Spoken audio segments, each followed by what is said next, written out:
ಸ್ನೇಹಿತರೆ, ಎಲ್ಲರಿಗೂ ನಮಸ್ಕಾರ. ಮದರ್ಸ್ ಮೀಡಿಯಾ ಮಾತು ಮಂಥನಕ್ಕೆ ನಿಮ್ಮೆಲ್ಲರಿಗೂ ಸ್ವಾಗತ.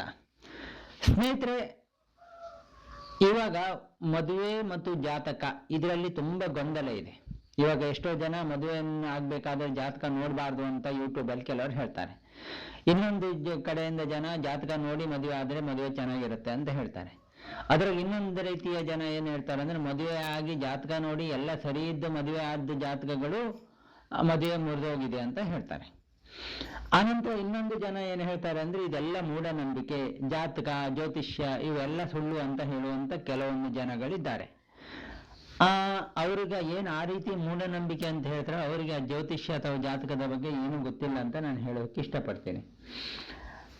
ಮತ್ತೆ ಈ ಹುಡುಗರು ಇವತ್ತು ಜಾಸ್ತಿ ವರ್ಷ ಆಗ್ತದೆ, ಜಾತಕ ಇದೆಲ್ಲ ಕಾರಣದಿಂದ ಮದುವೆ ಆಗ್ತಾ ಇಲ್ಲ ಅಂತ ಹೇಳ್ತಾರೆ. ಇವೆಲ್ಲದ್ರ ಬಗ್ಗೆನೂ ನಾನು ನಿಮ್ಗೆ ಇವಾಗ ಮಾತನಾಡೋಕೆ ಹೋಗ್ತಾ ಇದ್ದೇನೆ.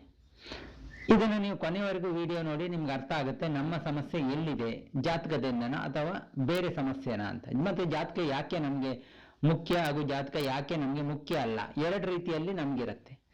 ಆ ರೀತಿಯಲ್ಲಿ ಜಾತಕ ನಮ್ಗೆ ಎಲ್ಲಿ ಮುಖ್ಯ ಅಲ್ಲ, ಎಲ್ಲಿ ನಮ್ಗೆ ಜಾತಕ ಮುಖ್ಯ, ಇವೆಲ್ಲದನ್ನು ನಾವು ಇವಾಗ ಈ ಒಂದು ವಿಡಿಯೋದಲ್ಲಿ ನೀವು ತಿಳ್ಕೊಳ್ಳಿಕ್ಕೆ ಸಾಧ್ಯ ಆಗತ್ತೆ. ಇವಾಗ ಮದುವೆ ಆದಲ್ಲಿ ಜಾತಕ ಮೂಢನಂಬಿಕೆ ಅನ್ನೋದ್ರ ಬಗ್ಗೆ ಒಂದು ಮಾತಾಡೋಕೆ ಸ್ಪಷ್ಟ ಇರ್ತೇನೆ. ಮೂಢನಂಬಿಕೆ ಅನ್ನೋಕ್ಕಿಂತ ಅವರಿಗೆ ಜ್ಯೋತಿಷ್ಯ ಅನ್ನೋದು ಒಂದು ವಿಜ್ಞಾನ ಅನ್ನೋದನ್ನ ಅವರು ಅರ್ಥ ಮಾಡ್ಕೊಳ್ಬೇಕು. ಜ್ಯೋತಿಷ್ಯ ಅನ್ನೋದು ಇವತ್ತು ಯಾವ ವಿಜ್ಞಾನಕ್ಕೂ ನಿಲುಕದ್ದು, ಎಷ್ಟು ವರ್ಷದಲ್ಲಿ ಗ್ರಹಣ ಯಾವಾಗ ಆಗುತ್ತೆ, ಯಾವ ದಿನ ಯಾವ ತಿಥಿ ಇರುತ್ತೆ, ಯಾವತ್ತು ಸಂಕ್ರಾಂತಿ ಬರುತ್ತೆ, ಯಾವತ್ತು ಯಾವ ಮಳೆ ಬರುತ್ತೆ, ಪ್ರತಿ ಒಂದನ್ನು ಆಲ್ರೆಡಿ ಎಷ್ಟೋ ಸಾವಿರಾರು ವರ್ಷಗಳ ಹಿಂದೆ ಬರೆದಿಟ್ಟಿದ್ದಾರೆ. ಹೇಗೆ ಬರೆದಿಟ್ರು? ಜ್ಯೋತಿಷ್ಯದಿಂದನೇ ಬರೆದಿಟ್ಟಿದ್ದಲ್ವಾ. ಗ್ರಹಗಳಿಗೂ ನಮಗೂ ಸಂಬಂಧನೇ ಇಲ್ಲ ಅಂತ ಹೇಳ್ತಾರೆ. ಗ್ರಹಗಳಿಗೂ ನಮ್ಗೆ ಸಂಬಂಧ ಇದೆ ಅನ್ನೋದು ಆಲ್ರೆಡಿ ಪ್ರೂವ್ ಆಗಿದೆ ಸೈಂಟಿಫಿಕ್ ಪ್ರಕಾರ. ಯಾಕೆಂದ್ರೆ ಒಂದೊಂದು ಗ್ರಹಗಳು ನಮ್ಮ ಮೇಲೆ ಪ್ರಯೋಗ ಬೀಳ್ತವೆ. ಆ ಗ್ರಹಗಳ ಮನಸ್ಥಿತಿಯವರು ಹಾಗೇ ಇರ್ತಾರೆ. ಈ ಜಾತಕದಲ್ಲಿ ಈ ದಿನದಲ್ಲಿ ಹುಟ್ಟಿದವರು ಈ ಗ್ರಹಗಳ ಪ್ರಭಾವ ಇರುತ್ತೆ, ಅವ್ರ ಗುಣ ಹೀಗೆ ಇರುತ್ತಂತ ಅದರಲ್ಲಿ 80% ಜನ, ನಾನು ಇವಾಗ ಅದನ್ನ ಸ್ಟಡಿ ಮಾಡ್ತಾ ಇದ್ದೀನಿ, ಅದನ್ನ ಸಂಶೋಧನೆ ಮಾಡ್ತಾ ಅಂದ್ರೆ ಹುಡುಕ್ತಾ ಇದ್ದೀನಿ ಆ ರೀತಿ ವ್ಯಕ್ತಿಗಳನ್ನ. ನಾನು ತುಂಬಾ ಜನ ವ್ಯಕ್ತಿಗಳು ನೋಡ್ತಾ ಇದ್ದೀನಿ, ಅದರಲ್ಲಿ 80% ಜನ ಅದೇ ಗುಣ ಇದಿರುತ್ತೆ. ಕೆಲವರ ಗುಣಗಳು ಬೇರೆ ಆಗ್ತವೆ. ಜ್ಯೋತಿಷ್ಯ ಅವರು ಜಾತಕ ಏನೇ ಇದ್ದಿದ್ರು, ಅವ್ರ ಜಾತಕದಲ್ಲಿ ಅವರು ಏನಾಗುವಂಥದ್ದಿದ್ರು ಅವರು ಕೆಲವೊಮ್ಮೆ ಅವರು ಜಾತಕದ ವಿರುದ್ಧವಾಗಿ ಇರ್ತಾರೆ. ಯಾಕೆ ಅನ್ನೋದ್ರ ಬಗ್ಗೆ ನಾನು ನಿಮ್ಗೆ ಹೇಳ್ತೇನೆ. ಅದು ಯಾಕೆ ಆಗ್ತಾರೆ ಅಂದ್ರೆ ಅದಕ್ಕೆ ಒಂದೇ ಒಂದು ಕಾರಣ ನಾನು ನಿಮ್ಗೆ ಹೇಳ್ತೇನೆ. ಅವರು ಬೆಳೆದಿರೋ ವಾತಾವರಣ. ಒಬ್ಬ ವ್ಯಕ್ತಿ ಅವನ ಜಾತಕದಲ್ಲಿ ಅವನ ಒಳ್ಳೆ ನಕ್ಷತ್ರದಲ್ಲಿ ಹುಟ್ಟಿದ್ದಾನೆ ಅನ್ಕೊಳ್ಳಿ, ಒಳ್ಳೆ ಇದರಲ್ಲಿ ಇದ್ದಿದ್ದಾನೆ, ಅವನ ಜಾತಕದ ಪ್ರಕಾರ ಅವನು ಒಳ್ಳೆ ಮಾಸ್ಟರ್ ಆಗ್ಬೇಕಾಗಿತ್ತು, ಒಬ್ಬ ಶಿಕ್ಷಕ ಆಗ್ಬೇಕಾಗಿತ್ತು. ಆದ್ರೆ ಅವನು ಕುಡುಕರ ಜೊತೆ ಸೇರ್ತಾನೆ ಚಿಕ್ಕ ವಯಸ್ಸಿಂದ. ಆವಾಗ ಅವನು ಏನಾಗ್ತಾನೆ, ಅವನ ಸುತ್ತಮುತ್ತ ವಾತಾವರಣ ಎಲ್ಲ ಕುಡಿತಾ ಇರೋದು, ಕೆಟ್ಟ ಚಟ ಇರೋ ಜನ ಇರ್ತಾರೆ ಅನ್ಕೊಳ್ಳಿ. ಆವಾಗ ಆ ವ್ಯಕ್ತಿ ಜಾತಕದ ಪ್ರಕಾರ ಆಗುದಿಲ್ಲ. ಅವನಿಗೆ ಆ ಗುಣಲಕ್ಷಣಗಳು ಇರ್ತವೆ, ಜನ ಅವನ್ನ ಇಷ್ಟಪಡೋ ತರಾನು ಇರ್ತಾನೆ, ಬೇರೆಯವ್ರಿಗೆ ಒಳ್ಳೆಯವರಾಗಿಯೂ ಇರ್ತಾರೆ. ಆದ್ರೆ ಅವನು ಕುಡುಕ ಆಗಿರ್ತಾನೆ, ಕೆಟ್ಟ ಚಟಗಳಿಗೆ ದಾಸನಾಗಿರ್ತಾನೆ. ಕಾರಣ ಅಲ್ಲಿ ಜಾತಕ ದೋಷ ಅಲ್ಲ, ಇವನ ಸಾವಾಸ ದೋಷ. ಅದಕ್ಕೆ ತಂದೆ ತಾಯಿಗಳಿಗೆ ಯಾವಾಗೂ ಹೇಳುದು, ಮಕ್ಕಳನ್ನ ಬೆಳೆಸುವಾಗ ಪ್ರತಿದಿನ ಅವರನ್ನ ಚಿಕ್ಕ ವಯಸ್ಸಿಂದ ಜಾಗರೂಕತೆಯಿಂದ ಬೆಳೆಸಿ ಅವ್ರಿಗೆ ಒಳ್ಳೆ ಗುಣಗಳನ್ನು ಹೇಳ್ಕೊಡಿ ಅನ್ನೋದು. ಅದಕ್ಕೆ ಆ ಒಳ್ಳೆ ಗುಣಗಳು ಹೇಗೆ ಹೇಳ್ತಾರೆ, ಆ ಗುಣಗಳು ಈ ಡೇಟಲ್ಲಿ ಉಳಿದವರು, ಅದ್ರ ಬಗ್ಗೆ ನಾನು ನಿಮ್ಗೆ ಮುಂದೆ ಮಾತಾಡ್ತೇನೆ, ವಿಸ್ತಾರವಾಗಿ ಮಾತಾಡ್ತೀನಿ. ಆ ಜಾತಕದಲ್ಲಿ ಆ ನಂಬರ್ ಅಲ್ಲಿ ಆ ಇದರಲ್ಲಿ ಹುಟ್ಟಿದವರು ಯಾಕೆ ಚೇಂಜ್ ಆಗ್ತಾರೆ ಅದ್ರ ಬಗ್ಗೆ ಎಲ್ಲ ನಿಮ್ಗೆ ನೆಕ್ಸ್ಟ್ ಮಾತಾಡ್ತೇನೆ. ಈ ರೀತಿ ಎಲ್ಲ ವಿಷಯಗಳು ಇರ್ತವೆ. ಇನ್ನೊಂದು ವಿಷಯ ಏನು ಅಂತ ಹೇಳಿದ್ರೆ, ಮದುವೆ ಆಗಲಿ ಜಾತಕ ನೋಡಬಾರ್ದು ಅಂತ ಹೇಳ್ತಾರೆ. ಯಾಕೆ ಜಾತಕ ನೋಡ್ಬೇಕು ಅನ್ನೋದನ್ನ ನಾನು ನಿಮ್ಗೆ ಹೇಳ್ತೇನೆ. ಇವಾಗ ಒಂದು ಹುಡುಗಿ ಇವತ್ತು ಫೇಸ್ಬುಕ್, ಇನ್ಸ್ಟಾಗ್ರಾಮ್ ಅದೆಲ್ಲ ಇದೆ. ಅದೆಲ್ಲ ಇರೋದ್ರಿಂದ ಜನರ ಬಗ್ಗೆ ಗೊತ್ತಾಗುತ್ತೆ ಅಂತ ಅಂದ್ಕೊಂಡಿದ್ದಾರೆ. ಅದು ಸುಳ್ಳು. ಯಾಕಂದ್ರೆ ಅದೆಲ್ಲವೂ ಫೇಸ್ಬುಕ್ ಅಷ್ಟೇ. ಅದರಲ್ಲಿ ನಾಟಕನೇ ಆಡ್ತಾರೆ, ತಾನು ಒಳ್ಳೆಯವನು ಅಂತ ನಾಟಕ ಆಡ್ತಾ ಇರ್ತಾರೆ. ಕೆಲವರು ತನ್ನ ಸತ್ಯ ಗುಣಗಳನ್ನ ಹೊರಗೆ ಹಾಕ್ತಾ ಇರ್ತಾರೆ. ಆದ್ರೆ ನಾನು ಹೇಳೋದು ಏನು ಅಂದ್ರೆ, ಯಾವ ವ್ಯಕ್ತಿಗಳಾಗ್ಲಿ ಅಷ್ಟೇ, ಯಾರೋ ಹೇಳಿದ್ರು, ಇವಾಗ ಒಬ್ಬ ಮದುವೆ ಆಗ್ಬೇಕು, ಅಲ್ಲಿ ಅಕ್ಕಪಕ್ಕದ ಮನೆಯಲ್ಲಿ ಹೋಗಿ ಹಿಂದಿನವ್ರು ಕೇಳ್ತಾ ಇದ್ರು. ಆವಾಗ ಅವರು ಸತ್ಯ ಹೇಳ್ತಾ ಇದ್ರು, ಅವನ ವಾತಾವರಣ ಎಲ್ಲ ಚೆನ್ನಾಗಿರುತ್ತೆ, ಅವ್ನ ಮಂತನ ಚೆನ್ನಾಗಿದೆ ಅಂತ ನೋಡ್ತಾ ಇದ್ರು. ಹಿಂದಿನ ಕಾಲದಲ್ಲಿ ಅವ್ರ ಜಾತಕಕ್ಕಿಂತನೂ ಅವ್ನ ಮಂತನ ಚೆನ್ನಾಗಿದೆ ನೋಡಿ ಅನಂತರ ಜಾತಕ ನೋಡ್ತಾ ಇದ್ರು. ಅವ್ನು ಒಳ್ಳೆ ವಾತಾವರಣದಲ್ಲಿ ಬೆಳೆದಿದ್ದಾನೆ ಅಂದ್ರೆ ಅವ್ನಿಗೆ ಒಳ್ಳೆ ಗುಣ ಇರುತ್ತೆ ಅನ್ನೋದು ಅದು ಹಿಂದಿನವರ ನಂಬಿಕೆ. ಅದನ್ನ ನೋಡಿ ಅವ್ರು ಮದುವೆ ಮಾಡ್ತಾ ಇದ್ರು. ಹಣ ಅಂತ ಸ್ವಂದೆ ನೋಡುವುದಿಲ್ಲ ಇತ್ತು, ಅವರಲ್ಲಿ ಆಸ್ತಿ ಇದೆಯಾ, ಅವ್ನು ಊಟ ಮಾಡೋದಕ್ಕೆ ಏನಿಲ್ಲ ಅಂದ್ರೂ ಅವಳಿಗೊಂದು ಊಟ ಹಾಕ್ತಾನೆ, ಅಷ್ಟೇ ನೋಡ್ತಾ ಇದ್ದಿದ್ದು. ಇವಾಗ ಹಣ, ಅಂತಸ್ತು, ಕಾರು ಎಲ್ಲ ನೋಡ್ತೀವಿ, ಆವಾಗ ನೋಡ್ತಾ ಇಲ್ಲ ಇತ್ತು. ಅದಕ್ಕೆ ಅವ್ರು ಚೆನ್ನಾಗಿರ್ತಾ ಇದ್ರು. ಹಿಂದಿನವ್ರು ಜಾತಕ ನೋಡದೆ ಮದುವೆ ಆಗಿದ್ದವರು ಚೆನ್ನಾಗಿರ್ತಾರೆ. ಯಾಕೆಂದ್ರೆ ಅವರಿಗೆ ದೇವರ ಹೊಂದಾಣಿಕೆ ಮಾಡ್ತಾನೆ. ಯಾರು ಯಾರನ್ನ ಮದುವೆ ಆಗ್ಬೇಕಂದು ನಿರ್ಧಾರ ಆಗಿರುತ್ತೆ, ಆ ರೀತಿ ಆಗ್ತಾ ಇತ್ತು. ಅದು ದೇವರು ಅಲ್ಲಿ ಕರ್ಕೊ ಹೋಗ್ತಾ ಇದ್ರು, ಅವ್ರು ಮದುವೆ ಆಗ್ತಾ ಇದ್ರು, ಚೆನ್ನಾಗಿರ್ತಾ ಇದ್ರು. ಕಷ್ಟ ಸುಖಗಳು ಏನೇ ಬಂದ್ರು ಅವ್ರು ಅಡ್ಜಸ್ಟ್ಮೆಂಟ್ ಮಾಡ್ಕೊಂಡು ಅವ್ರ ಜೀವನ ಇದ್ ಮಾಡ್ಕೊಂಡು ಅವ್ರ ಮಕ್ಕಳನ್ನ ತುಂಬಾ ಚೆನ್ನಾಗಿ ಮಾತಾಡ್ತಾ ಇದ್ರು, ಸಾಕ್ತಾ ಇದ್ರು, ಇದ್ ಮಾಡ್ತಿದ್ರು. ತುಂಬಾ ಚೆನ್ನಾಗಿರ್ತಾರೆ ಅವ್ರು. ಯಾಕೆ ಅಂದ್ರೆ ಅವರಿಗೆ ಮನಸ್ಥಿತಿ ತುಂಬಾ ಇಂಪಾರ್ಟೆಂಟು, ಅವ್ರಿಗೆ ಪ್ರೀತಿ ಇರುತ್ತೆ ಅವ್ರ ಮಧ್ಯದಲ್ಲಿ. ಅದರಿಂದ ಅವರು ನಂತರ ಅವ್ರ ಅನಂತರ ಇದಾದ್ರೂ ಅವ್ರ ಬಗ್ಗೆ ಎಲ್ಲ ವಿಚಾರಿಸಿಯೇ ಮದುವೆ ಮಾಡಿರ್ತಾರೆ. ಅದರಿಂದ ಅವ್ರು ಚೆನ್ನಾಗಿರ್ತಾರೆ ಹೊರತು ಜಾತಕ ನೋಡದೆ ಮದುವೆ ಆಗಿದ್ದರಿಂದ ಅವ್ರು ಚೆನ್ನಾಗಿದ್ದಾರೆ ಅಂತ ಹೇಳೋದು ಸುಳ್ಳು. ಇನ್ನೂ ಒಂದು ವಿಷಯ ಹೇಳ್ತಾರೆ. ಯಾಕೆ ಅಂದ್ರೆ ಇವಾಗ ಹುಡುಗ ಹುಡುಗಿ ಇದ್ ಮಾಡ್ತಾರೆ, ಇನ್ನೊಂದು ಕಡೆ ಜಾತಕ ಬೇಡ ಅಂತ ಹೇಳ್ತೀವಿ. ಅದು ಯಾವುದು? ಗಂಡ ಇವಾಗಿನ ಕಾಲದಲ್ಲಿ ಯಾರು ಹುಡುಗ ಹುಡುಗಿ ಇಷ್ಟಪಟ್ಟು ಮದುವೆ ಆಗ್ತಾರೆ. ಎರಡು ರೀತಿ ಇಷ್ಟಪಟ್ಟು ಮದುವೆ ಆಗೋದಿದೆ. ಸೋಲ್ ಕನೆಕ್ಟ್ ಅಂತ ಇರುತ್ತೆ, ಆತ್ಮಬಂಧ ಅಂತ ಇರುತ್ತೆ. ಅವ್ರು ಹುಡುಗ ಹುಡುಗಿ ಇಷ್ಟಪಡ್ತಾರೆ, ಅವರಿಗೆ ಇಷ್ಟ ಆಗತ್ತೆ. ಯಾಕೆ ಇಷ್ಟ ಆಗುತ್ತೆ ಅಂದ್ರೆ ಅವ್ರಿಗೆ ದೈವನೇ ಅವ್ರನ್ನ ಇದು ಮಾಡಿ ಬಿಡ್ತಾನೆ. ದೇವರೇ ನೀವು ಅವ್ರ ಜೋಡಿ ಆಗ್ಬೇಕು ಅಂತಾನೆ ಹೇಳಿಬಿಟ್ಟಿರ್ತಾನೆ. ಅದು ಕೆಲವೊಂದು ಇದರಲ್ಲಿ ಅವ್ರ ಜೋಡಿ ಆಗ್ಬೇಕು ಅನ್ನೋದಿರುತ್ತೆ, ಅವರು ಮದುವೆ ಇದಾಗ್ತಾರೆ. ಆ ಟೈಮಲ್ಲಿ ತಂದೆ ತಾಯಿಗಳು ಅವರಿಬ್ರು ಇಷ್ಟಪಟ್ಟಿದ್ದಾರೆ ಅಂದ್ರೆ ಆವಾಗ ಜಾತಕ ಸರಿ ಇಲ್ಲ ಅಥವಾ ಅದಿಲ್ಲ ಅಂತೇಳಿ ಅವ್ರನ್ನ ದೂರ ಮಾಡಬಾರ್ದು. ಅವ್ರು ನಿಜವಾಗೂ ಇಷ್ಟಪಟ್ಟಿದ್ರೆ ಅವ್ರಿಗೆ ಸ್ವಲ್ಪ ಒಂದು 6 ತಿಂಗಳ ಕಾಲ ಅವಕಾಶ ಟೈಮ್ ಕೊಡ್ಬೇಕು. ಆವಾಗ ಅವರದ್ದು ನಿಜವಾದ ಪ್ರೀತಿ ಗೊತ್ತಾಗತ್ತೆ. ಅಥವಾ ಹಣ ಅಂತಸ್ತು ನೋಡಿ ಮದುವೆ ಆಗ್ತಾ ಇದಾರ ಅಥವಾ ಏನಕ್ಕೆ ಮದುವೆ ಆಗ್ತಾ ಇದಾರೆ, ಅವ್ರ ಪ್ರೀತಿ ಏನು ಅನ್ನೋದನ್ನ ತಿಳಿಲಿಕ್ಕೆ ಆಗತ್ತೆ. ಅದು ತಿಳಿದ ನಂತರ ಆಮೇಲೆ ಮದುವೆ ಆದ್ರಿದೆಯಲ್ಲ, ಅದಕ್ಕೆ ಯಾವ ಜಾತಕನೂ ಬೇಡ.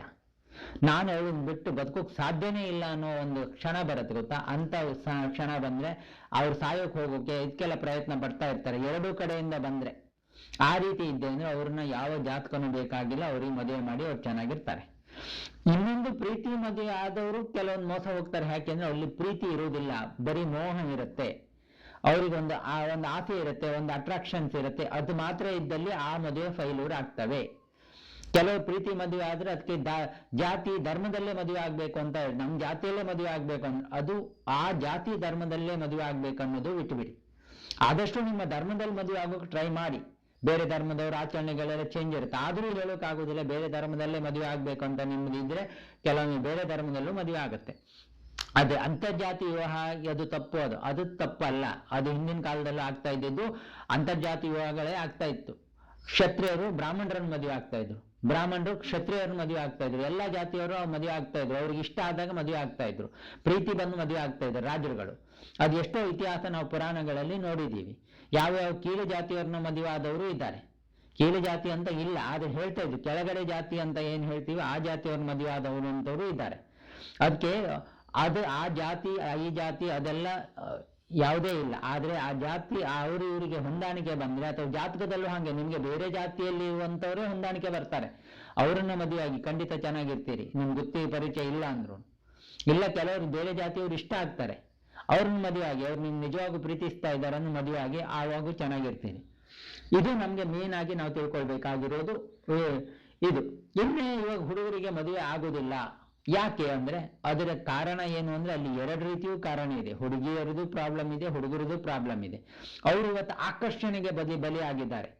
ಅವರು ಕೆಲವರು ಅವ್ರ ಮನೆಯ ಜಾತಕ ಅಂತ ಇದ್ರು, ಇವ್ರ ಆಕರ್ಷಣೆ, ಅವ್ರ ಹತ್ರ ಹಣ ಇದೆಯಾ, ಆಸ್ತಿ ಇದೆಯಾ, ಆಮೇಲೆ ನಾನು ಡೈವರ್ಸ್ ಕೊಟ್ಟ ನಂತರ ನನ್ನ ಜೀವನಕ್ಕೆ ನನಗೆ ಎಕ್ಸ್ಟ್ರಾ ಬರುತ್ತಾ, ಇದನ್ನೆಲ್ಲ ಫಸ್ಟೇ ಯೋಚನೆ ಮಾಡುವ ಕಾಲ ಇದೆ ಇವತ್ತು. ಅದಕ್ಕೆ ಮದುವೆ ಆಗುದಿಲ್ಲ. ಹುಡುಗನ ಮನಸ್ಥಿತಿಯಲ್ಲ ಅಷ್ಟೇ, ನಮ್ಮ ಹುಡುಗಿ ಹಾಗೆ ಇರಬೇಕು, ಹೀಗೆ ಇರಬೇಕು, ಆ ರೀತಿ ಈ ರೀತಿ ಅಂತ ಹೇಳಿ ಇವರು ತುಂಬಾ ರಿಜೆಕ್ಟ್ ಮಾಡಿರ್ತಾರೆ. ಅದು ಸ್ವಲ್ಪ ಚೆನ್ನಾಗಿಲ್ದೇ ಇರೋ ಹುಡುಗಿ ಬಂದಿರ್ತಾರೆ, ಇಷ್ಟಪಟ್ಟಿದ್ರು ಇವ್ರು ಮದುವೆ ಆಗುದಿಲ್ಲ. ಈ ರೀತಿ ಎಲ್ಲ ಮಾಡಿದಾಗ ಅವರಿಗೆ ಆ ಹುಡುಗಿ ಸಿಕ್ಕೋದಿಲ್ಲ, ಮದುವೆನೂ ವಿಳಂಬ ಆಗುತ್ತೆ. ಇದಕ್ಕೆ ಕಾರಣ ಬಿಟ್ರೆ ಅದರಿಂದ ಇವರ ಈಗೋ ಇವೆಲ್ಲವೂ ಕಾರಣ ಆಗತ್ತೆ. ಹುಡುಗನ ಮನೆಯವ್ರ ಈಗೋಗಳು ಕಾರಣ ಆಗ್ತದೆ. ನಾವು ಹುಡುಗರು, ನಾವೇನು ಹುಡುಗನ ಮನೆಯವರು, ನಾವು ಹೇಳಿದಾಗ ಅವ್ರು ಕೇಳಬೇಕು, ಈ ರೀತಿ ಕಾರಣಗಳು ಇರೋದ್ರಿಂದ ಕೆಲವರಿಗೆ ಮದುವೆ ಲೇಟ್ ಆಗ್ತಾ ಇದೆ. ಆ ರೀತಿ ಇಲ್ಲದೆ ನೀವು ಮನಸ್ಸನ್ನು ಫ್ರೀ ಆಗಿ ನಾನು ಎಂಥವ್ರಾದ್ರೂ ಅಡ್ಡಿಲ್ಲ, ದೇವ್ರ ದಾರಿ ತೋರಿಸಿದ ಹುಡುಗನ ಮದುವೆ ಆಗ್ತೀನಿ, ಹುಡುಗಿನ ಮದುವೆ ಆಗ್ತೀನಿ ಅಂತ ನೀವು ನಿರ್ಧಾರ ಮಾಡಿ ನಿಮ್ಗೆ ಮದುವೆ ಆಗತ್ತೆ. ಇನ್ನು ಈ ಜಾತಕ ಸುಳ್ಳು ಅಂತ ಮೂಢನಂಬಿಕೆ ಅಂತ ಹೇಳುವರು, ನಾನು ಹೇಳೋದವರಿಗೆ ಒಂದು ನಕ್ಷತ್ರ ಅಥವಾ ಒಂದು ದಿನದಲ್ಲಿ ಹುಟ್ಟೋದವರು ಅವ್ರ ಗುಣ ಸ್ವಭಾವ ಹೀಗೇ ಇರುತ್ತೆ. ಹಿಂದಿನ ಕಾಲದವ್ರು ಯಾಕೆ ಜಾತಕ ನೋಡ್ತಾ ಇದ್ರು ಅನ್ನೋದಕ್ಕೆ ಒಂದು ಕಾರಣ ಹೇಳ್ಬಿಡ್ತೇನೆ. ಇವಾಗ ಯಾವುದೋ ಊರಲ್ಲಿ ಇರ್ತಾ ಇದ್ರು, ಎಲ್ಲೋ ಇರ್ತಿದ್ರು, ಯಾರೇ ಅಕ್ಕಪಕ್ಕದಲ್ಲಿ ಕೇಳುವನು ಅವ್ರ ಬಗ್ಗೆ ಅವ್ರು ನಮ್ಮ ಪಕ್ಕದವ್ರು ಅಂತ ಹೇಳಿ ಸ್ವಲ್ಪ ಒಳ್ಳೇದೇ ಹೇಳ್ತಾರೆ. ಆದ್ರೆ ಅವನ ನಿಜವಾದ ಹುಟ್ಟಿದ ಗುಣ ಸುಟ್ಟರು ಹೋಗುದಿಲ್ಲ ಅಂತ ಹೇಳ್ತಾರಲ್ಲ, ಹುಟ್ಟಿದ ಗುಣ ಗೊತ್ತಾಗೋದು ಹೇಗೆ ಅಂದ್ರೆ ಅವನು ಹುಟ್ಟಿದ ನಕ್ಷತ್ರ ರಾಶಿ ಮುಖಾಂತರ. ಅವನು ಆ ರಾಶಿಯಲ್ಲಿ ಹುಟ್ಟಿದ್ರೆ ಅವನ ಗುಣ ಹೀಗೇ ಇರುತ್ತೆ ಅನ್ನೋದು ಒಂದಿದು. ಅದರಲ್ಲಿ ಬದಲಾವಣೆ ಮಾಡ್ಲಿಕ್ಕೆ ಸಾಧ್ಯ ಇದೆ. ಅವ್ರನ್ನ ಒಳ್ಳೆ ದಾರಿಗೂ ತರೋಕ್ಕಾಗತ್ತೆ, ಕೆಟ್ಟ ದಾರಿಗೂ ಹೋಗ್ಲಿಕ್ಕಾಗತ್ತೆ, ಅದು ಸಾವಾಸ ದೋಷದಿಂದ. ಆದ್ರೆ ಅದನ್ನ ನೋಡ್ಲಿಕ್ಕೆ ಅವನ ಗುಣ ಈ ರೀತಿ ಇದೆ, ಇವ್ರಿಗೆ ಹೊಂದಾಣಿಕೆ ಆಗ್ತಾರೆ, ಇವರಿಬ್ರಿಗೂ ಇವರಿಬ್ಬರ ಗುಣ ಹೀಗೆ ಸಾಮ್ಯತೆ ಇದೆ, ಒಬ್ರು ಅಡ್ಜಸ್ಟ್ಮೆಂಟ್ ಮಾಡ್ಕೊ ಹೋಗ್ತಾರೆ, ಇಲ್ಲ ಒಬ್ರ ಇದ್ ಮಾಡ್ಕೊಂಡು ಹೋದ್ರು ಒಬ್ರ ಇದ್ ಮಾಡ್ತಾರೆ, ಇವರಿಬ್ರಿಗೂ ಗ್ರಹ ಮೈತ್ರಿ ಇದೆ ಅಂತೇಳಿ ಗೊತ್ತಾಗೋಗ್ಲಿಕ್ಕೆ ಮಾತ್ರ ಜಾತಕ ನೋಡ್ತಾ ಇದ್ದೀವಿ. ಆದ್ರೆ ಆ ಜಾತಕ ನೋಡೋದ್ರಲ್ಲಿ ಕೆಲವರಿಗೆ ಜಾತಕ ನೋಡೋದು ಹೇಗೆ ಅನ್ನೋದು ಸರಿಯಾಗಿ ಗೊತ್ತಿಲ್ಲದೇನೆ ಸುಮ್ಮನೆ ಹೇಳುವಂತ ಎಷ್ಟೋ ಜನ ಇರೋದ್ರಿಂದ ಅಂತವ್ರ ಹತ್ರ ಹೋಗಿ ಮೋಸ ಹೋಗೋದು ಜಾಸ್ತಿ. ಆ ಗುಣಲಕ್ಷಣಗಳು ಇದು ಹೊಂದಾಣಿಕೆ ಆದ ಜಾತಕ ನೋಡಿ ಯಾರು ಮದುವೆ ಆಗಿದ್ರೆ ಅವ್ರು ಚೆನ್ನಾಗೇ ಇರ್ತಾರೆ. ಒಬ್ರು ಸಿಟ್ಟಲ್ಲಿದ್ರೆ ಒಬ್ರು ಶಾಂತವಾಗಿರ್ತಾರೆ, ಆವಾಗ ಅಡ್ಜಸ್ಟ್ಮೆಂಟ್ ಆಗಿ ಅವ್ರು ಚೆನ್ನಾಗಿರ್ತಾರೆ. ಅದಕ್ಕಾಗಿ ಜಾತಕ ನೋಡೋದು, ಅವ್ರ ಗುಣ ಸ್ವಭಾವ ತಿಳಿಲಿಕ್ಕೆ. ಇಲ್ಲಾಂದ್ರೆ ಯಾರೋ ಹೇಳಿದ್ರೆ ನಾವು ನಮ್ಗೆ ಬೇಕಾದವ್ರ ಬಗ್ಗೆ ನಾವು ಅವ್ನು ತುಂಬಾ ಒಳ್ಳೆಯವನಂತ ಹೇಳ್ತೀವಿ, ಆದ್ರೆ ಅವ್ನ ನಿಜವಾದ ಗುಣ ಜಾತಕದಲ್ಲಿ ಗೊತ್ತಾಗತ್ತೆ. ಅವನು ಹುಟ್ಟಿದ ದಿನದಲ್ಲಿ ಅವನು ಯಾವ ಗ್ರಹದಲ್ಲಿ ಹುಟ್ಟಿದ್ದಾನೆ, ಅವನಿಗೆ ಯಾವ ಗ್ರಹ ಅಧಿಪತಿ, ಅದರಿಂದ ಅವನ ಗುಣ ಸ್ವಭಾವ ಈ 60% ಅಂತೂ ಆ ಗ್ರಹಗಳಲ್ಲಿ ಹುಟ್ಟಿದವರು ಇದ್ರಲ್ಲಿ ಹುಟ್ಟಿದವ್ರ ತರನೇ ಇರುತ್ತೆ. ಅದು ಯಾವುದೇ ಕಾರಣಕ್ಕೂ ಬದಲಾವಣೆ ಸಾಧ್ಯ ಇಲ್ಲ. ನೀವು ಎಷ್ಟು ಬೇಕು, ನಾನು ತುಂಬಾ ಜನನ ಆ ರೀತಿ ಪ್ರಯೋಗಗಳನ್ನು ಮಾಡಿದ್ದೀನಿ, ತುಂಬಾ ಜನ ನೋಡಿದ್ದೀನಿ. ಆ ಗುಣಗಳು ಮ್ಯಾಕ್ಸಿಮಮ್ ಆ ತರನೇ ಇರುತ್ತೆ. ಅವರು ಆ ಗುಣಗಳನ್ನು ಅವ್ರು ಕೆಲವರು ಬದಲಾಯಿಸ್ಕೊಂಡು ಇದಾಗ್ತಾರೆ, ಕೆಲವರು ಬದಲಾಯಿಸ್ಕೊಂಡೇನೆ ಕೆಟ್ಟ ದಾರಿಗೂ ಹೋಗ್ತಾರೆ. ನಾನು ಎಷ್ಟೋ ಜನಕ್ಕೆ ನಮ್ಮ ಸ್ನೇಹಿತರಲ್ಲಿ ಹೇಳ್ತೇನೆ, ನಿಮ್ ಗುಣ ಹಿಂಗಿದೆ, ನೀನು ಹಿಂಗ್ ಹೋದ್ರೆ ಆಗುದಿಲ್ಲ, ಹಿಂಗ್ ಹೋದ್ರೆ ಆಗುತ್ತೆ ಅಂತಾನೆ ಹೇಳ್ತೇನೆ. ಕೆಲವ್ರು ಕೇಳ್ತಾರೆ, ಕೆಲವ್ರು ಕೇಳೋದಿಲ್ಲ. ಕೇಳದೇ ಇದ್ದರೆ ಸಮಸ್ಯೆ ಆದ ನಂತರ ಬಂದು ಕೇಳ್ತಾರೆ. ಅದು ಕಾಮನ್ನೇ. ಕೆಲವ್ರಿಗೆ ಹಿಂಗೆ ಆಗುತ್ತೆ ಅನ್ನೋದಿರುತ್ತೆ, ಕೆಲವ್ರಿಗೆ ಆಗುದಿಲ್ಲ ಅಂತ ಇರುತ್ತೆ. ಅವೆಲ್ಲವೂ ಇದಿರ್ತವೆ, ಯಾರು ಹೇಗ್ ಮಾಡ್ಬೇಕು ಅನ್ನೋದು ಇರುತ್ತೆ. ಅದೇ ತರ ಅವ್ರು ಮಾಡಿದ್ದೆ ಆಗತ್ತೆ. ಅದಕ್ಕೆ ಮೀರಿದ ಇನ್ನೊಂದು ಇದೆ, ಅದಕ್ಕೊಂದು ಮೀರಿದ ಜಾತಕ ಜ್ಯೋತಿಷ್ಯ ಎಲ್ಲದನ್ನೂ ಮಾಡಿದವರು ಅವರೊಂದು ಮಾತು ಹೇಳಿದ್ದಾರೆ. ಎಲ್ಲದಕ್ಕೂ ಒಂದು ಪರಿಹಾರ ಅಂತ ಹೇಳಿದ್ದಾರೆ. ನೀವು ಎಲ್ಲದಕ್ಕೂ ದೇವರನ್ನ ನಂಬಿ ದೇವರ ಹತ್ರ ಹೋಗಿ ಅವನಿಗೆ ಶರಣಾಗಿ ಅವನಿಗೆ ಅರ್ಪಣೆ ಮಾಡ್ಕೊಳ್ಳಿ. ಆವಾಗ ಅವನೇ ನಿಮಗೆ ದಾರಿ ತೋರಿಸ್ತಾನೆ. ನಿನ್ಗೇನು ಗೊತ್ತಾಗಿಲ್ಲಪ್ಪ, ನಿನ್ಗೆ ಯಾವ ಜಾತಕನೂ ಇಲ್ಲ, ನೀ ಏನೂ ಇಲ್ಲ ಅಂದ್ರೆ ನೀನು ದೈವ ಮರೆ ಹೋಗು, ನೀ ಹುಟ್ಟಿದ ಡೇಟು ಗೊತ್ತಿಲ್ಲ. ಇವತ್ತು ಕೆಲವರು ಸುಳ್ಳು ಜಾತಕ ಮಾಡಿ ಹಾಗೆಲ್ಲ ಮಾಡಿ ಒಳ್ಳೆ ಜಾತಕ ಬರೋ ತರ ಮಾಡಿ ಆ ತರ ಮಾಡಿದ್ರೆ ನಿಮ್ ಜೀವನ ಹಾಳಾಗೋಗುತ್ತೆ. ಸುಳ್ಳು ಜಾತಕಗಳನ್ನ ಸೃಷ್ಟಿ ಮಾಡಿ ನೀವು ಮದುವೆ ಆಗಿ ಮಾಡಿದ್ರೆ ಅದು ಮೋಸ ಆಗುತ್ತೆ. ನೀವು ಹೇಗಿದ್ದೀರಿ ಹಾಗೆ ಒಪ್ಕೊಳ್ಳುವಂಥವ್ರು ಬರುತ್ತೆ ಅನ್ನೋ ನಂಬಿಕೆ ನೀವು ಇಟ್ಕೊಂಡು ನಿಮ್ಮ ದೈವ ದೇವರುಗಳು, ನಿಮ್ಮ ಮನೆ ಕುಟುಂಬದ ದೇವರಿಗೆ ನೀವು ಶರಣು ಹೋಗಿ, ನಿನ್ನ ಬಿಟ್ಟಿದ್ದೀನಿ, ನಾನು ನಿನ್ನ ಕುಟುಂಬದಲ್ಲಿ ಹುಟ್ಟಿದ್ದೀನಿ, ನನಗೆ ಒಳ್ಳೆ ದಾರಿ ತೋರಿಸೋದು, ಜೀವನ ತೋರಿಸೋದು ನಿನ್ನ ದಾರಿ, ನೀನ್ ಹೇಗೆ ತೋರಿಸ್ತಿ ಹಾಗೆ ನಡ್ಕೊಂತೆ ಅಂತ ಹೇಳಿ ಅವನಿಗೆ ಶರಣಾಗಿ, ಎಲ್ಲ ನಾನೇ ಮಾಡ್ತೀನಿ, ನಾನೇ ಮದುವೆ ಆಗ್ತೀನಿ, ನನ್ಗೆ ಒಳ್ಳೆ ಹುಡುಗಿ ಸಿಕ್ಕರೆ ಮದುವೆ ಆಗ್ತೀನಿ ಅಂತ ನೀವು ಹೋಗೋಕ್ಕಿಂತ ಅವ್ರಿಗೆ ಶರಣಾಗಿ ಅವನಿಗೆ ಬಿಟ್ಟುಬಿಡಿ. ಅವ ಆಟೋಮೆಟಿಕ್ ಆಗಿ ನಿಮ್ಗೆ ಒಳ್ಳೆ ಹುಡುಗಿನ ತೋರಿಸ್ತಾನೆ, ಒಳ್ಳೆ ದಾರಿಗಳನ್ನ ತೋರಿಸ್ತಾನೆ, ನಿಮ್ಗೆ ಎಲ್ಲರಿಗೂ ಮದುವೆ ಆಗತ್ತೆ. ಹಾಂಗ್ ಬಿಡಿ. ದೇವರನ್ನ ಕಾಟಾಚಾರಕ್ಕೆ ಹೋಗಿ ಕೈ ಮುಗಿದು ಬರೋದು, ಕಾಟಾಚಾರಕ್ಕೆ ಹೋಗಿ ಟೂರಿಗೆ ಹೋದಾಗ ದೇವ್ರ ಹತ್ರ ಹೋಗಿ ಬರೋದು, ಇವನ್ನೆಲ್ಲ ಬಿಟ್ಟು ಅವನಿಗೆ ಅರ್ಪಣೆ ಆಗಿ ಒಂದು ದೇವ್ರ ಹತ್ರ ಹೋಗ್ಬೇಕು ಅಂದ್ರೆ ಅವನಿಗೆ ನನ್ಗೆ ಈ ತರ ಅವನ ಹತ್ರ ಕೂತ್ಕೊಂಡು ನನ್ಗೆ ಇಂಥ ಒಂದು ಹೆಂಡತಿ ಸಿಕ್ಬೇಕು ಅಂತ ಕಲ್ಪನೆ ಮಾಡ್ಕೊಳ್ಳಿ. ಇದು ನಿನ್ನ ಕರುಣೆಯಿಂದ ಆಗುತ್ತೆ, ನನ್ನಿಂದ ಆಗುದಿಲ್ಲ ದೇವ್ರೆ, ಅಂತ ಒಳ್ಳೆ ಹುಡುಗಿ ನೀನ್ ಸಿಕ್ಕೋ ತರ ಮಾಡ್ಬೇಕು ಅಂತೇಳಿ ನೀವು ಅವ್ರ ಹತ್ರ ನಿನ್ನ ಇದರಿಂದ ಆಗ್ಬೇಕು, ನಿನ್ನ ದಯೆಯಿಂದ ಆಗ್ಬೇಕು ಅಂತ ಅವ್ರ ಹತ್ರ ಪ್ರಾರ್ಥನೆ ಮಾಡ್ಕೊಳ್ಳಿ. ದೇವಸ್ಥಾನದ ಹುಡ್ಕೊಂಡು ದೇವ್ರೆ ನಂಗೆ ಅಂತ ಹೆಂಡತಿ ಕೊಡು, ದೇವ್ರೆ ನಂಗೆ ಅಂತ ಒಳ್ಳೆ ಆಸ್ತಿ ಇರೋ ಹೆಂಡತಿ ಕೊಡು, ಒಳ್ಳೆ ಗುಣ ಇರೋದು, ಅದು ಯಾವುದನ್ನು ಕೇಳಬೇಡಿ, ನನ್ಗೆ ಒಳ್ಳೆ ಇದ್ಬೇಕು ಅನ್ನೋದನ್ನು ನೀವು ಕಲ್ಪನೆ ಮಾಡ್ಕೊಳ್ಳಿ. ಇದೊಂದು ಕಲ್ಪನಾ ಶಾಸ್ತ್ರ ಅಂತ ಹೇಳ್ತೀವಿ. ಅದನ್ನ ಇಮ್ಯಾಜಿನೇಷನ್ ಮಾಡ್ಕೊಳ್ಳೋದಂತಾನು ಇಂಗ್ಲಿಷಲ್ಲಿ ಹೇಳ್ತಾರೆ. ಅದನ್ನ ನೀವು ಮಾಡ್ಕೊಳ್ಳೋದು ಕಲಿಬೇಕು. ದೇವ್ರ ಹತ್ರ ನನ್ಗೆ ಎಂತ ಹೆಂಡತಿ ಸಿಕ್ಬೇಕು ಅಂತ ನೀವು ಮನ್ಸಲ್ಲಿ ಅನ್ಕೊಂಡು ಸುಮ್ಮನೆ ಕೂತ್ಕೊಳ್ಳಿ. ಅದನ್ನ ಕೊಡಿ ಗಿಡಿ ಅಂತ ಕೇಳಬಾರ್ದು ದೇವ್ರ ಹತ್ರ. ನೀವು ಕೂತ್ಕೊಳ್ಳಿ, ದೇವ್ರ ಹತ್ರ ಶಾಂತವಾಗಿ ಕೂತ್ಕೊಳ್ಳಿ. ಆವಾಗ ದೇವರೇ ನಿನ್ನ ಪಾದಕ್ಕೆ ಕೊಟ್ಟಿದ್ದೀನಿ, ನನಗೆ ಒಳ್ಳೆ ದಾರಿ ತೋರಿಸೋದು ಮತ್ತೆ ಇದು ಮಾಡೋದು ನಿನ್ನ ಕರುಣೆಯಿಂದ ಆಗುತ್ತೆ, ನನ್ನಿಂದ ಏನೂ ಆಗುದಿಲ್ಲ, ನಿನ್ನ ಪ್ರೀತಿಯಿಂದ ಹಾಗೂ ನಿನ್ನ ಆಶೀರ್ವಾದದಿಂದ ಎಲ್ಲ ಆಗುತ್ತೆ ಅಂತ ಅವನಿಗೆ ಶರಣಾಗಿ. ಆವಾಗ ನಿಮ್ಮ ಜಾತಕದಲ್ಲಿ ಯಾವ ದೋಷಗಳು ಇರಲಿ, ಜಾತಕ ಹೇಗೆ ಸರಿ ಇಲ್ಲದೆ ನೀವು ಜಾತಕ ಸುಳ್ಳು ಹೇಳಿ ಮೋಸ ಮಾಡುವ ಅವಶ್ಯಕತೆನೂ ಇಲ್ಲ, ಏನೂ ಇಲ್ಲ. ಅದಕ್ಕೆ ಏನ್ ಬೇಕು ಅವನೇ ಸರಿ ಮಾಡಿ ನಿಮ್ಗೆ ಒಳ್ಳೆ ಹುಡುಗಿನ ಅಥವಾ ಒಳ್ಳೆ ಇದನ್ನ ಸಿಕ್ಕೋ ತರ ಮಾಡ್ತಾನೆ. ಈ ರೀತಿ ಮಾಡಿ ಬಿಟ್ರೆ ಯಾರೋ ಹೇಳ್ತಾರೆ ಅಂತ ಜಾತಕ ಸುಳ್ಳು, ಆ ಜಾತಕನ ಸುಳ್ಳಾಗಿ ಮಾಡಿ ಇದು ಮಾಡಿ ಅದನ್ನ ಬದಲಾಯಿಸಿ ಈ ತರ ಏನೇ ಮಾಡಿದ್ರು ನಿಮಗೆ ಆಗೋದು ಏನಿದೆ ಅದನ್ನ ತಡಿಲಿಕ್ಕೆ ಸಾಧ್ಯ ಇಲ್ಲ. ಅದು ಕರ್ಮ ಅಂತ ಹೇಳ್ತೀವಿ. ಆ ಕರ್ಮನ ಬದಲಾಯಿಸೋಕೆ ಒಬ್ಬನಿಂದನೇ ಸಾಧ್ಯ ಆಗುದೇನು ಅಂದ್ರೆ ಅವನಿಗೆ ನಮ್ಮ ದೇವರುಗಳಿಗೆ ಮಾತ್ರ. ನಾವು ನಂಬುವ ದೇವರು ಅದು ನಮ್ಮ ಒಳಗೆ ಇರ್ತಾನೆ ದೇವರು. ಆ ದೇವರನ್ನು ನಾವು ಅವನಿಗೆ ಅರ್ಪಣೆ ಮಾಡ್ಕೊಂಡಾಗ ಮಾತ್ರನೇ ನಮ್ಮೊಳಗಿನ ಕರ್ಮಗಳನ್ನು ಆಟೋಮೆಟಿಕ್ ಆಗಿ ಕಳೀಲಿಕ್ಕೆ ಸಾಧ್ಯ ಇದೆ. ಅದಕ್ಕೆ ಬೇರೆ ಬೇರೆ ದಾರಿಗಳಿದ್ದಾವೆ, ಅದು ಮುಂದೆ ಹೇಳ್ತೀನಿ. ಬೇರೆ ಧ್ಯಾನ ಇದೆ, ಬೇರೆ ಬೇರೆ ಇದಿದೆ, ಅದಕ್ಕೆ ಭಕ್ತಿ ಇದೆ, ಮಂತ್ರ ಹೇಳುವಂಥವ್ರು ಮಂತ್ರ ಇದೆ, ಬೇರೆ ಬೇರೆ ಇದೆ. ಆದ್ರೆ ಅದು ಯಾವುದೂ ನಿನ್ ಮಾಡೋಕ್ ಬರುವುದಿಲ್ಲ. ಅವನಿಗೆ ಅರ್ಪಣೆ ಮಾಡಿ, ನಿನ್ನಿಂದೆ ನಾನಿರೋದು, ನಿನ್ನಿಂದನೇ ಎಲ್ಲ ಅಂತ ಅನ್ಕೊಂಡು ಹೇಳಿ ಅವನೇ ಎಲ್ಲ ದಾರಿ ತೋರಿಸ್ತಾನೆ. ದೇವರೇ ನಿಮ್ಮನ್ನ ಬದುಕು ಅವನ ನಿಮ್ಮನ್ನ ಬೇಕಾದ್ರೆ ಕಾಪಾಡ್ತಾನೆ, ಬೇಡ ಅಂದ್ರೆ ಕೈ ಬಿಡ್ತಾನೆ. ಎರಡು ಅವನ ಕೈಯಲ್ಲೇ ಇರೋದು. ಆದ್ರೆ ಅವನ್ ಮೇನ್ ಆಗಿ ಕೈ ಬಿಡುವುದಿಲ್ಲ. ನೀವು ಅವನ್ ನಂಬಿದ್ದೆ ಆದ್ರೆ ಅವನು ನಿಮ್ಮನ್ನ ಕಾಪಾಡ್ತಾನೆ. ಇಷ್ಟು ಹೇಳ್ತಾ, ಯಾವುದೇ ಮೋಸ ಮಾಡಿ ಇದು ಮಾಡಿ ಸುಳ್ಳು ಹೇಳಿ ಮದುವೆ ಆಗೋಕೆ ಹೋಗ್ಬೇಡಿ. ಮದುವೆ ಆಗೋದು ಒಳ್ಳೆ ಮಾರ್ಗದಿಂದ ಆಗಿ, ನಿಮ್ಮ ಆತ್ಮಸಾಕ್ಷಿಯಾಗಿ ಮದುವೆ ಆಗಿ, ಅದೊಂದು ಗಿಲ್ಟ್ ನಿಮ್ಗೆ ಕಾಡೋದು ಬೇಡ.